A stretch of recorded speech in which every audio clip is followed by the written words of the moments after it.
आज हम अपना फोर्थ चैप्टर का टॉपिक नंबर 4.6 स्टार्ट करेंगे and it is about the centre of mass. Centre of मास मतलब जो भी हमारे पास बॉडी है उसका जो सेंटर पॉइंट होगा, एक ऐसा पॉइंट उसमें जरूर लाई करेगा जहाँ पे बॉडी स्ट्रेट लाइन में मूव करेगी, ठीक है। तो उस पॉइंट पे जो है बॉडी का पूरा मास कंफाइंड हो जाएगा। इसकी डेफिनेशन सबसे पहले हम देखते हैं कि centre of mass of a system is such a point where the applied force causes the system to move without rotation, ठीक है। अप्लाइड फोर्स जो है causes the body to move in straight line या to move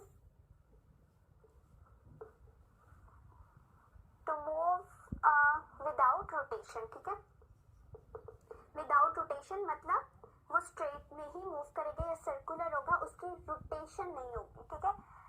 तो इसका क्या मतलब है कि सेंटर ऑफ मास वो पॉइंट है, a point where applied force causes the body to move without rotation, ठीक है। हमें एक ऐसा पॉइंट चाहिए बॉडी का जहाँ पे बॉडी स्ट्रेट मूव कर सके। एंड अगर हम अपना कोई भी मैच देखें, ठीक है, इस तरह से हम ब्रेक को ले लेते हैं या किसी भी चीज को ले लें, बुक को ले लें, तो कोई ऐसा पॉइंट जरूर होगा जहाँ पे अगर हम फोर्स लगाएंगे तो बॉडी बिल्कुल स्ट्रेट मूव करेगी। लेट्स सपोज अगर ये ए पॉइंट है, ये बी पॉइंट है एंड इसको सी ले लेते हैं, ठीक है। अब सी पे जितनी भी फोर्स अप्लाई करेंगे ये बॉडी क्या करेगी, आगे की तरफ मूव करेगी। लेकिन अगर आप ए पे लगाएंगे ना तो बॉडी आहिस्ता आहिस्ता मूव करते करते यू कर्व में चली जाएगी। इसी तरह अगर बी पे फोर्स लग रही है तो बॉडी सीधा जाते जाते आहिस्ता आहिस्ता कर्व में होना शुरू हो जाएगी, ठीक है। सो वो पॉइंट बॉडी का जहाँ पे अगर फोर्स अप्लाई की जा रही हो और बॉडी फिर भी स्ट्रेट मूव करे without any rotation, that point is called the centre of मास। अब तो उसमें किस तरह की मोशन हुई, अब हम एग्जांपल लेते हैं एक ऐसे रॉड की, ठीक है। एक हमने रॉड लिया, उसके साथ एक मैं स्मॉल एम अटैच कर दिया, एक capital M, M1 and M2, ठीक है। तो इसका हम लोग ठीक है, जो हम लोग वेट लिफ्टिंग के लिए उठाते हैं ना, उस तरह का ये शेप हम लोगों ने बनाई है। इसमें दो मैसेज अटैच हैं, एक M1 है जो कि थोड़ा बड़ा है as compare to the M2, ठीक है। अब इसके अंदर भी कोई ना कोई एक पॉइंट ऐसा होगा जहां पूरी बॉडी का मास कंफाइन हो जाएगा, एक जगह पे इकट्ठा हो जाएगा एंड उस जगह पे जो फोर्स लगेगी that will move the body without any rotation, ठीक है। तो इसमें ही हम लोग अब इसको इस तरह से रख लेते हैं, इस तरह रख लेते हैं। अब ये है A point, B point and C point. इसको भी उसी तरह से अगर हम ए पे मूव करवाना चाहें, ठीक है, ए पे फोर्स लगाएं, आहिस्ता आहिस्ता क्या होगा, ये सीधा जाते जाते मूव कर जाएगा, रोटेट कर जाएगा, ठीक है। इट मीन्स कि ये इसका सेंटर ऑफ मास नहीं है। इसी तरह अगर हम बी पे लगा रहे हैं इस तरफ से फोर्स, तो ये क्या करेगी, आहिस्ता आहिस्ता सीधा जाते जाते थोड़ा कर्व पाथ में चली जाएगी। लेकिन अगर हम सी पे फोर्स लगा रहे हैं तो ये बिल्कुल आगे की तरफ मूव करना शुरू हो जाएगी, ये आगे शिफ्ट हो जाएगी। तो वो पॉइंट बॉडी का जहाँ पे बॉडी पे अगर लगने वाली फोर्स बॉडी को सिर्फ स्ट्रेट पाथ में मूव करवा रही है, यानी इस तरह से मूव करवा रही है कि उसमें कोई रोटेशन प्रोड्यूस नहीं हो रही, then it will said to be the centre of mass, ठीक है। एंड सेंटर ऑफ मास ही बेसिकली सेंटर ऑफ ग्रेविटी होता है कि उसी पॉइंट पे ग्रेविटी की फोर्स पूरी बॉडी को अपनी तरफ अट्रैक्ट कर रही होती है, ठीक है। तो centre of mass is basically the centre of gravity, but हम उसको दोबारा डिस्कस करेंगे, उसका एक अलग से टॉपिक है, ठीक है। तो अभी तक हमने ये देखा कि सेंटर ऑफ मास वो फोर्सेस हैं कि जब वो पॉइंट है जब अप्लाई करें फोर्स को तो बॉडी मूव करे विदाउट एनी रोटेशन, ठीक है। उसके लिए हमने एक ब्रेक की भी एग्जांपल देख ली एंड एक हम लोगों ने बॉडी को दो मैसेज को एक रॉड के साथ attach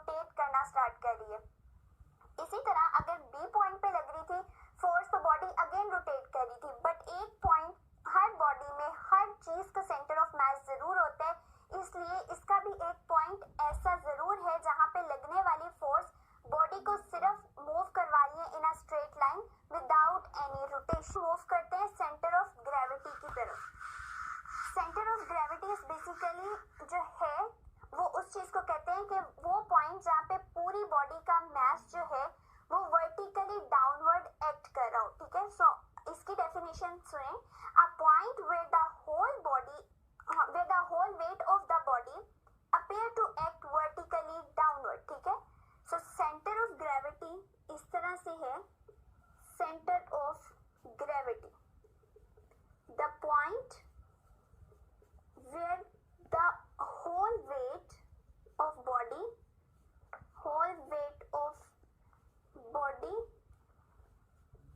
appears to act vertically downward,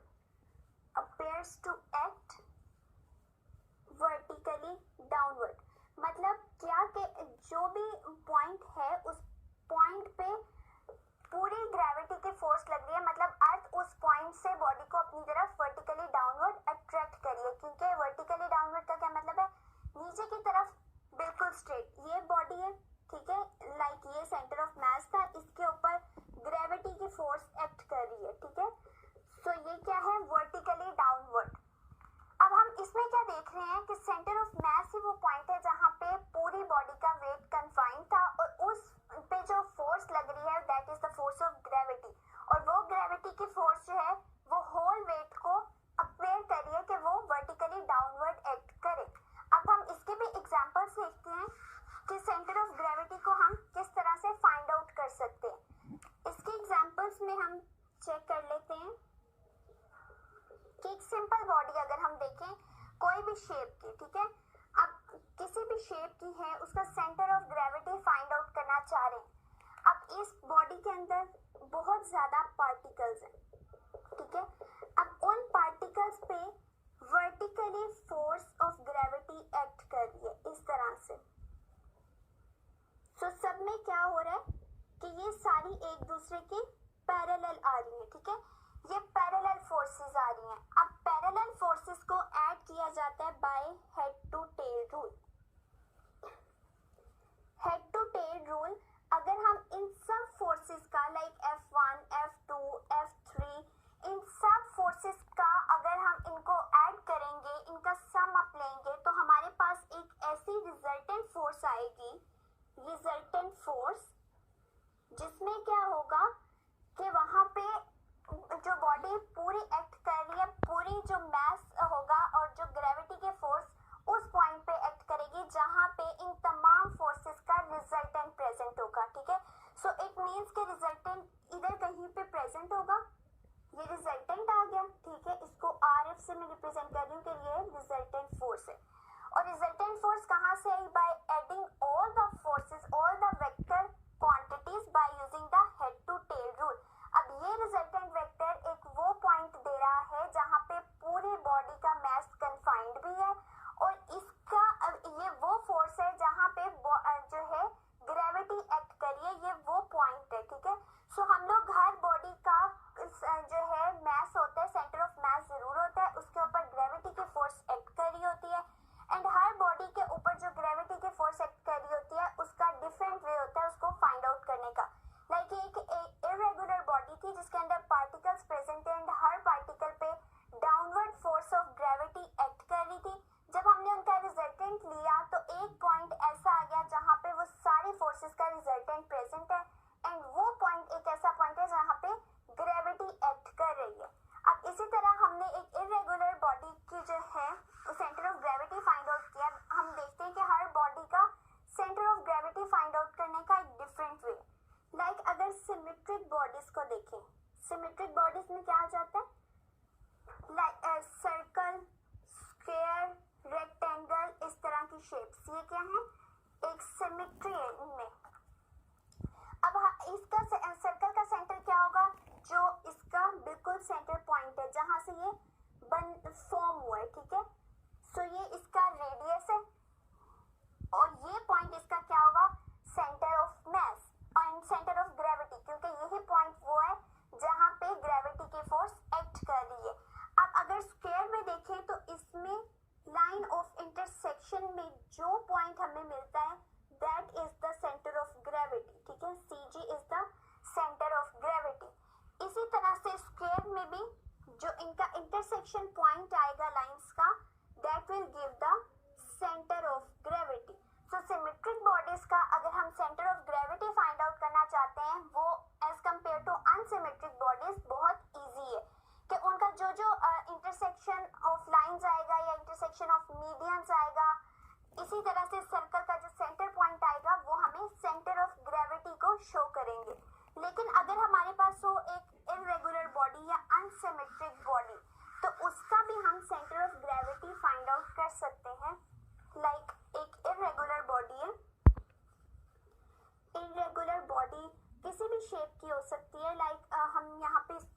consider कर लेते हैं। इस तरह की एक बॉडी है, बिल्कुल इरेगुलर बॉडी है।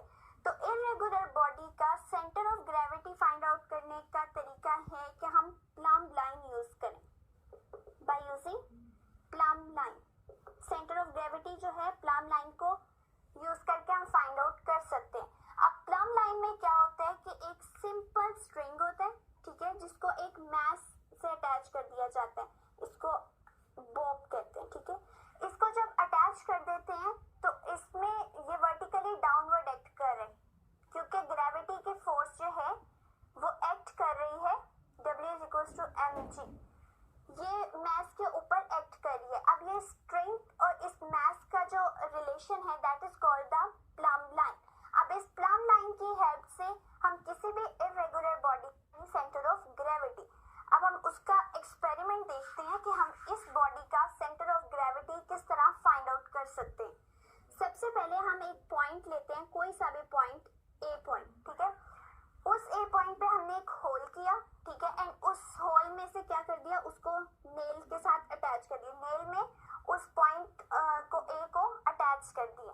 अब उसी के साथ हमने उस प्लम लाइन को अटैच कर दिया, एंड प्लम लाइन के बिल्कुल नीचे ही सेंटर ऑफ मैस एग्जिस्ट कर रहा है, या सेंटर ऑफ ग्रेविटी एग्जिस्ट कर रहा है, क्योंकि सेंटर ऑफ मैस ही वो पॉइंट है जहाँ पे मैस कन्फाइन हुआ, एंड उसी पॉइंट पे ग्रेविटी की फोर्स एक्ट कर रही है। और ये जो प्लम लाइन के बिल्कुल नीचे सेंटर ऑफ ग्रेविटी जो है वो प्रेजेंट होगा, उसको फाइंड आउट करने के लिए हमने इस तरह से लाइन ड्रॉ कर दी। इसी तरह से अब हमने बी पॉइंट पे जो है एक होल किया, एंड उसी होल को अटैच कर दिया हमने एक नेल के साथ, ठीक है, एंड अगेन प्लम लाइन को अटैच किया। तो इसकी इस तरह से शेप हो जाएगी, लाइक बी इधर आ जाएगा, ए इस पॉइंट पे आ जाएगा इस तरह से, एंड बी अब यहाँ पे आ जाएगा। सो बी पे जब हम अटैच करेंगे तो हमारे पास अगेन जो प्लम लाइन के नीचे लाइन आएगी वो इस तरह से होगी, ठीक है। इसी तरह हम एक और सी पॉइंट ले लेते हैं, जिसके ऊपर जब हम प्लम लाइन अटैच करेंगे तो इस तरह से हमारे पास पॉइंट आएगा। अब ये पॉइंट ऑफ इंटरसेक्शन जो है that will give the centre of gravity. ये वो पॉइंट है जहाँ पे वेट होल बॉडी का एक्ट कर रहा है डाउनवर्ड, ठीक है। तो इसी तरह से हम इरेगुलर का या जो सिमेट्रिक बॉडीज का सेंटर ऑफ पढ़ा कि सेंटर ऑफ मास क्या है, कि वो पॉइंट जहाँ पे अगर हम कोई भी अप्लाई करें फोर्स तो बॉडी मूव करे विदाउट एनी रोटेशन, ठीक है। एंड उसके लिए हमने एग्जांपल देखी थी, इस तरह से दो मैसेज जो थे अटैच थे एक रॉड से, एंड जब उनको यहाँ पे उनका सेंटर ऑफ ग्रेविटी प्रेजेंट था, सेंटर ऑफ मास प्रेजेंट था, तब ये बॉडी बिल्कुल स्ट्रेट मूव कर रही थी without any rotation.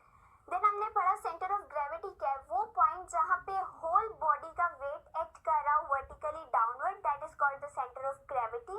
And centre of gravity में हमने डिफरेंट एग्जांपल्स पढ़ी थी कि हम अगर इरेगुलर बॉडीज हैं या एक सिमेट्रिक बॉडीज हैं, हम उनका भी centre of gravity find out कर सकते हैं। एंड जो सिमेट्रिक बॉडीज थी उनका बहुत ईजी था कि जो लाइन की इंटरसेक्शन पॉइंट होगा या मीडियन का इंटरसेक्शन पॉइंट होगा वो हमें सेंटर ऑफ ग्रेविटी